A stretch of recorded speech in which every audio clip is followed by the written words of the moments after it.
What's up guys, it's Devin, and today I am filming this bright blown out peach eye for you.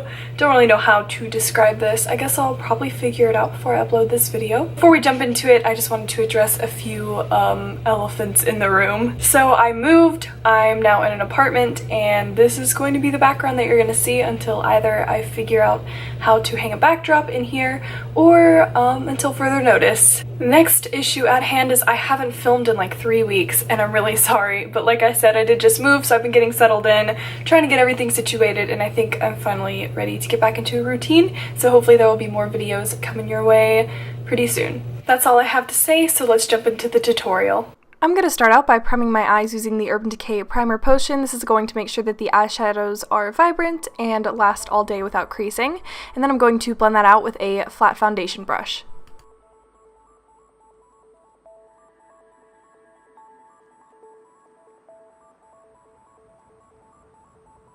Once I've given that primer a few seconds to set, I'm going to apply Heart-Shaped Cookie, which is just a light matte tan into the crease as a transition shade. The Edward Scissorhands palette that I have is no longer available, but you can buy these shades individually if you want. The next color I'm dipping into is Suburbia, which is just a bright matte coral, and I'm going to start sweeping this lightly into the crease using that same fluffy brush, and I'm just going to slowly build this up to act as a base and kind of so I can map out the placement of the orange. Now I'm mixing the red, orange, and yellow shades to kind of create a more corally orange shade, and I'm applying this lightly into the crease, and then I'm going to really concentrate that color, not worrying about getting it on the lid, and I'm going to blend that out with a fluffy brush, and then just do a little bit more of a precise application, just to really deepen up that color, and then I'm taking Suburbia again on a larger flat brush and really packing that all over the lid and the upper crease area. Now I'm going in with Heart-Shaped Cookie again, and on a smaller fluffy brush, I'm just going to lightly brush this around the shadow area to kind of make sure everything is blended out and looks pretty seamless. And then I'm taking a clean blending brush and just making sure those inner corners are buffed out. Now for the inner third of the lid, I'm using this shade called Cream Tea from this Sleek palette. It's just a really shimmery, light yellow gold, and I first apply it with my finger, and then I'm blending it out with a flat shadow brush. Moving on to the lower lash line, again I'm starting out with Heart-Shaped Cookie just to act as a base, and then next I'm going in with Suburbia again, and using a pencil brush I'm really going to pack this under the eye and blend it almost all the way to the inner corner, but leaving a little spot blink. Then I blended it a little too far down, so I just took a clean brush and corrected that real quick. Now this time I'm just taking the orange shade, a little less complicated, on the same pencil brush and just adding that for a little bit more definition. I'm using 2 shades of my waterline today. I'm going to use this blue in the outer 2/3 to kind of contrast with those peachy tones, so I'm just going to build that up in the outer corners, and then I will finish it off with the nude pencil to brighten everything up.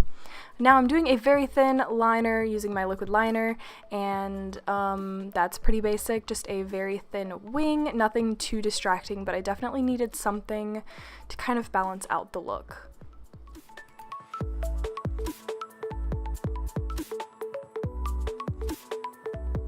Okay, so we're going to stop the voiceover for a second because this is the first time I'm ever trying out the e.l.f. Lengthening and Defining Mascara. This is from their $1 range, but Jkessa here on YouTube has really been raving about it, so I picked it up because it's $1 and I want us to experience it together. The formula is really thick, so I'm very interested to see how this is going to work out. It's a very basic wand, and you can see a lot of the like really thick gooped up product, which is kind of like weird, but I'm not actually having an issue applying it, so. And I did not curl my lashes because I don't curl my lashes when I wear false lashes. I'm actually pretty impressed with how much length and separation it has given me. This is just one coat. So I'm going to do the bottom lashes and then I'll do a second coat on the top.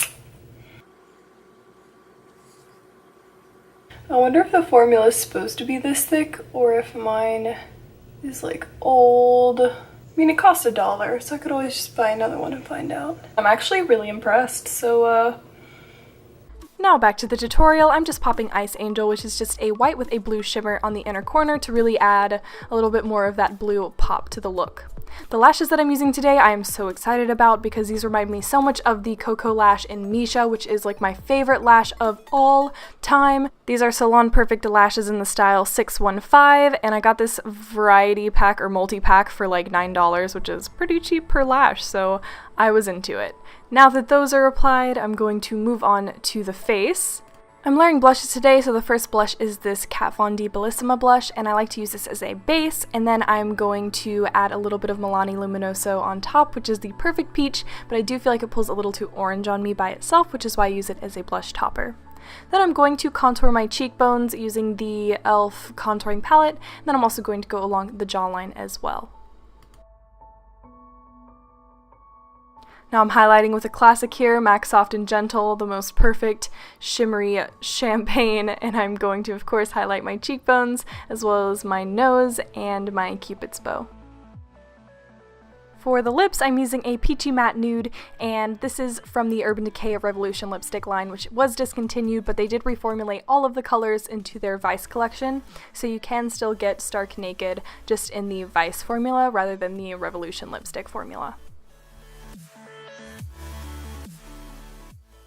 So that concludes this tutorial. If you have any comments, questions, or suggestions, please feel free to let me know down below. If you like this video, then be sure to give it a thumbs up and subscribe to my channel. There's a link to do so on the screen, as well as links to all my social media accounts, and that stuff is also in the description bar with a full list of products that I used today. That is all I have to say, so thank you for watching, and I'll see you next time.